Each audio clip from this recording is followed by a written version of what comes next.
बिस्मिल्लाहिर्रहमानिर्रहीम। आप दोस्तों की खिदमत में एक गज़ल पेश करूँगा। गज़ल का मतलब, तुम्हें आना कहाँ है अब, तुम्हें आना कहाँ है अब, मुझे पाना कहाँ है अब। तुम्हें आना कहाँ है अब, मुझे पाना कहाँ है अब। मेरी मंजिल नहीं हो तुम, मेरी मंजिल नहीं हो तुम, मुझे जाना कहाँ है अब। मेरी मंजिल नहीं हो तुम, मुझे जाना कहाँ है अब। मेरे घर से बदर होकर, मेरे घर से बदर होकर तेरा खाना कहाँ है अब। मेरे घर से बदर होकर तेरा खाना कहाँ है अब।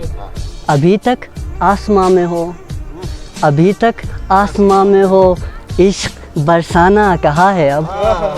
अभी तक आसमां में हो, इश्क बरसाना कहाँ है अब।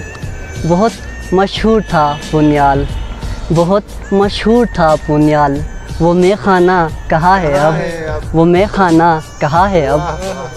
तुम्हारे वसल के नगमे, तुम्हारे वसल के नगमे, मुझे गाना कहाँ है अब। तुम्हारे वसल के नगमे, मुझे गाना कहाँ है अब। जो तुमको जान कहता था, जो तुमको जान कहता था, वो दीवाना कहाँ है अब। वो दीवाना कहाँ है अब। तुम्हें आना कहाँ है अब, मुझे पाना कहाँ है अब। मेरी मंजिल नहीं हो तुम, मेरी मंजिल नहीं हो तुम, मुझे जाना कहाँ है अब। मुझे जाना कहाँ है अब। बहुत शुक्रिया आप दोस्तों।